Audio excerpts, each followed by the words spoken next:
Hey, Paul, how you doing today? Good. How are you doing, Jesse? I'm doing just fine, man. I want to jump right into Bullet Head because I know I have you for a limited amount of time. Where did the inspiration for that story come from? I've always been a huge dog lover. Since I was a little boy. I mean, I used to try to talk to dogs when I was a little kid because I like Richard Scarry books. I kind of just assumed that all animals were like people. My feelings about animals haven't changed a whole lot. Since I was a little kid. I'm like kind of obsessively into animals and dogs in particular. So that idea kind of merged with the crime thriller elements of the movie that also kind of come from some of the people in my past and some of the people that I grew up with that made some decisions that took them to some kind of tricky places, and those ideas kind of organically came together into what became Bullet Head. Okay. Would you say that this is a more like personal project, like outside of like from based on the stuff you had worked on previously? This is an extremely personal project. Yeah. Okay. I think personal can mean a lot of things. It doesn't. It's not. It's not directly autobiographical. Grace was a very personal project to me too. It doesn't mean that it's necessarily directly autobiographical, but there's a lot of me in this movie, and there's a lot of my the people that I love in this movie, and the animals that I love in this movie, and so yeah, very much. This is this really people throw around the phrase passion project a lot, Yeah. but this really is a passion project, and it was that not just for me, but for the cast and a lot of the crew as well. Okay. And so what do you think of the comparisons of the film? Like I've heard or I've seen Cujo meet Reservoir Dogs. Like how does that sit with you as like the creator of the project? I think it's a necessary thing for people to be able to categorize a movie quickly and to say that it's like this or that or the other thing, like Yeah.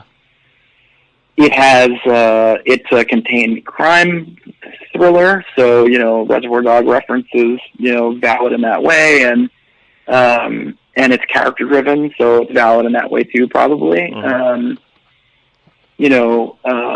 And Cujo is a movie with arguably some of the best, and most ambitious dog training that we've seen. I mean, training a Saint Bernard to do, what happened in that movie is staggeringly impressive from a craft standpoint, and it's suspenseful. It's a thriller. It's a horror movie in some ways, I guess. So in those ways, that's fine with me if that helps people categorize the movie. I mean, it is very much its own movie. It's it's sort of a little bit of a genre bender, and I think it's elevated in a way, beyond sort of your normal action fare. Yeah. But I really love and respect genre films, and I don't, I really do believe that providing, visceral entertainment is a service. I mean, I really believe in it. I think it's important, and so I pay as much attention to that stuff as I do to the emotional stuff at the core of the movie, which is more about the similarities between a career criminal, a fighting dog, and conditioning, and whether it's ever too late to overcome your conditioning. So that's all that stuff is important to me, and I think if we did our job, and and a lot of people work really hard, to make that happen. I think succeeded. The goal was to make a movie that succeeds as an action film, as a thriller, in some ways as a horror film, and as well as a character piece, and in a movie that really will make you think, and above all, is a love letter to animals. Yeah, definitely. And you mentioned Grace a moment ago, and I know you've worked on things since then, but I'm very curious as to, like, when you sat down to write this film, was there an added pressure, like, to create another, like, festival darling, or did how well Grace did at the festivals, did that impact you or affect you as a creator when sitting down to work on this project? I don't know that it affected me as a creator. I mean, I was excited, like, I think it's really gratifying to, you spend your whole life working on something. Like, there's a sort of a notion in Hollywood that, may be kind of appealing and exciting and sexy from a publicity standpoint, that, like, there's this overnight thing, and this, there's this, like, just sort of that it's all just talent and skill that just exploded. But that's, like, not, I don't know that that's real. I mean, people work so hard to get movies made. I mean, I worked on Grace for years. I worked on this movie for 9 years, Yeah. I mean, I wrote, I don't know, 150 drafts of Grace. I probably wrote 150 drafts of this one, and it grows. They grow with you over the years, and so I don't know if there was pressure. I think I was psyched that someone gave a shit about the stuff I gave a shit about. It was really gratifying. Yeah. Grace is a really unusual movie. It's a really challenging movie. So the fact that audiences really responded to it, and that people were actually able to make enough money off a movie like that I could continue to have a career, it's really awesome. I feel I'm just psyched. It's not lost on me that, like, this is a crazy thing that I get to actually do this. Like, I mean, I'm no less grateful today. Okay. Yeah. Excellent. Thank you. So, kind of jumping back to Bullethead, I'm curious as to how close you were working with the casting process. Were you involved, or how did that come together? The Millennium was really supportive. I mean, they really believed in this movie. It's an unusual movie for them to make in some ways. It has, a lot of action, and it has thrills and set pieces and stunts and all that stuff that they are as good as anyone in the world at doing. But it also has, like, some really intimate character stuff happening, that you don't necessarily see in all their movies. So it really is to their credit. They got that, they identified that, and they, instead of trying to change that because it was, sort of more unusual, they embraced it, and they I think believed in the script, and I have had a relationship with them over the years that I really valued. They, I think, believed in me enough to really involve me in the process. So, I mean, this is the cast we wanted, and I mean, you find me someone who, wouldn't want this cast in this movie, and I will find you someone who is really confused. I mean, like, this is like a dream cast, Yeah. All around, creatively, and, I think, the marketing stuff is not, kind of my area of interest or expertise, but I know enough to know that it sure helps with that stuff as well. I mean, with the casting, though, like, when you sat down, were these the people that you imagined playing these roles, or was it just kind of a happy accident that they worked out the way it did?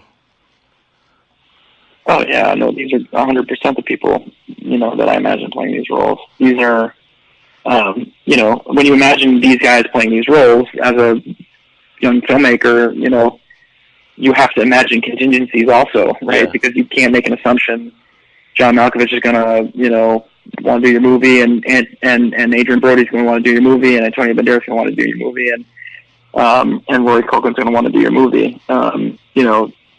I just happen to, have really, been lucky enough to have that actually happen. These guys really believed in the script, all of them, John was attached to the movie for 2 years, and Adrian, from the first moment I talked to him, we Skyped, he was in the south of France, doing his artwork, and he hadn't taken a movie for 2 years. I mean, he was perfectly content just doing his art, and this script really spoke to him. And, it was the first thing he said to me. And I could tell immediately, that he and I would be, real partners, and that happened. All these guys really were, he's incredibly generous, and I think the coolest thing for me was, they worked their asses off. I mean, they, these guys are not phoning it in. I mean, they really believed in this project, and they understood that it was an opportunity to do something special and unusual and personal, and they killed themselves to make it happen.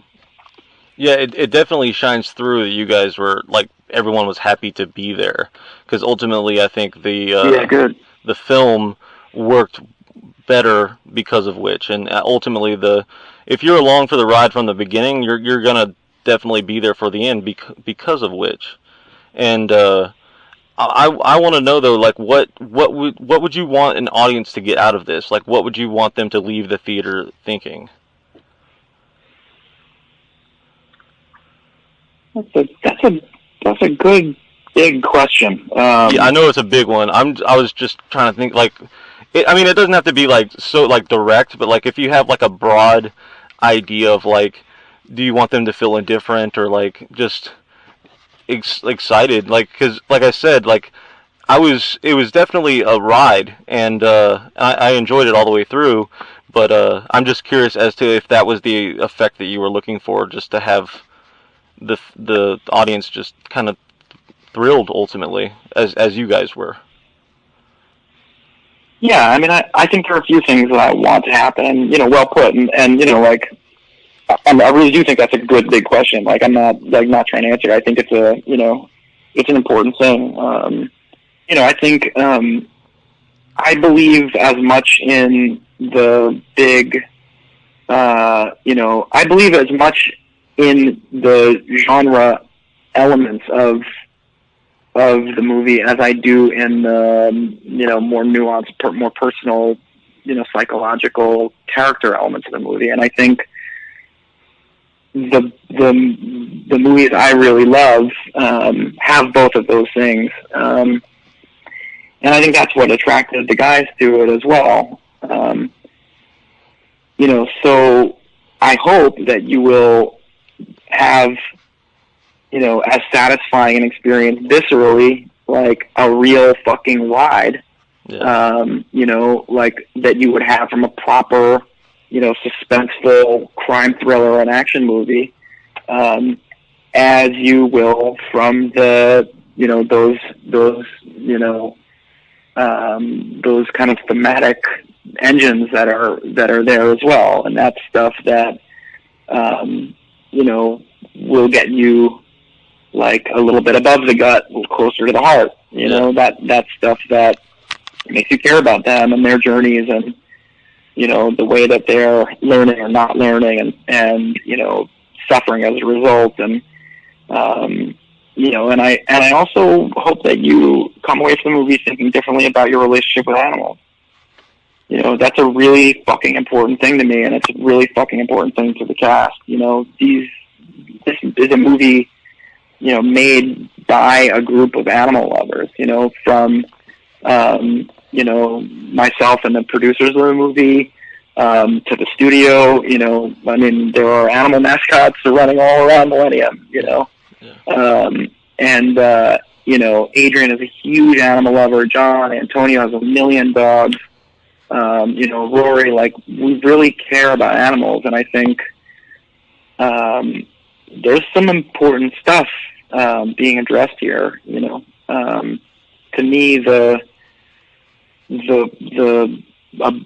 abuse of animals is like one of the most repugnant things there is, and I think one of the most damning, horrific ways in which animals are abused and exploited is when they're turned on each other. Yeah.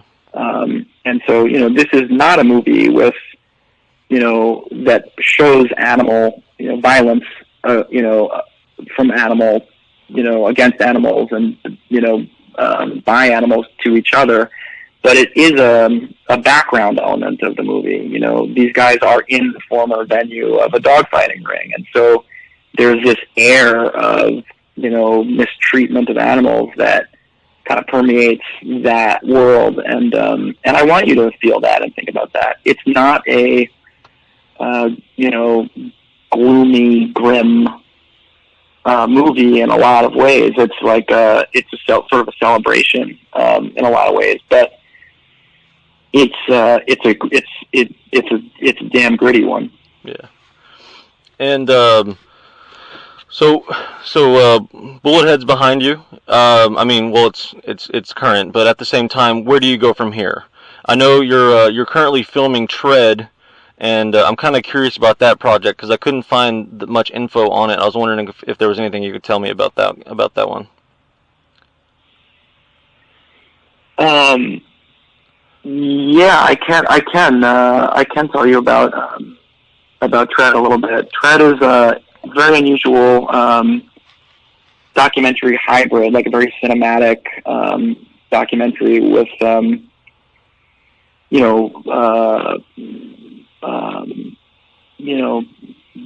pretty stylized recreation elements, and it's being produced by, we have an amazing team. We have Glenn Zipper, who won the Oscar in 2012, and Doug Lyman and Jon Stewart. So we have like a really incredible group of creative producers. The movie is about an incident that happened in Granby, Colorado in 2004. Granby is this beautiful small mountain town, like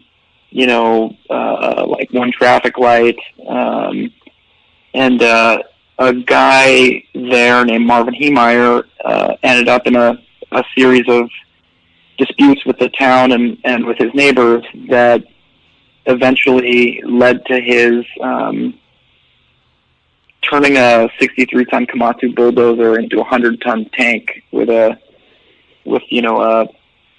steel and concrete reinforced shell. He was a mechanic, and he built this tank, and he destroyed a lot of property there, about $10 million worth of property. Wow. And it's like just really incredible story. It's another one that's been with me for a really long time. So I'm excited. It's going to be really unusual. It's going to be a really unusual and special film. Yeah, that sounds really interesting. It sounds like something I've never even thought about as far as like going to go see. I know we're short on time, and lastly, before we go, obviously you're really very comfortable behind the camera, but I know you're very comfortable in front of the camera as well. When will Niccolo be making his return? Oh, Jack Shop guy. Yeah. Oh, I don't know. You got to ask Adam Green that. That's Adam Green's creation. I do anything for Adam. Adam produced Grace for me, and when he asked me to do a Halloween short with him, we're both from Massachusetts, and we both used to bust each other's chops in Massachusetts accents on set. So that's where that came from. Adam wants to do another Jack Shop. I never say no to Adam. Well, isn't the same character, or like it's pretty similar? The character in Halston, right? Oh yeah. So Yeah, that's the same guy. That's Nicola. yeah, yeah. Is there any? Are you allowed to say if he's making a return in the next season? I don't know. I think you got to talk to Adam. Okay, I got you, man. All right. Well, I definitely appreciate your time, and I really enjoyed the movie. And I'm looking forward to what you got up your sleeve next, man. Thanks, I really appreciate it. You know, there's one other thing I'd love for you to include, if you would. Yeah, sure, go for it. Ryan, we're working with a couple charities, you know, that rescue abused and abandoned animals, and that raise awareness and and educate and sort of change the relationships that people have with animals. So I'd love it if you would include that information. You know, when we have it, we can send it out. Yeah, that would be great. I know they're also doing the Save the Yorkie weekend thing coming up pretty soon as well. Like Adam and Joe. Yeah, cool. Yeah, so I mean, yeah, once you guys release the info as far as like what you guys want, I mean, I can definitely share that as well. I mean, do you have any other closing thoughts that I mean we can end with? Because I'm down for whatever you want to share, man. Yeah, I think we covered it. I mean, you had some really good questions. You know, it's a personal movie. It's a movie I care a lot about, and I hope that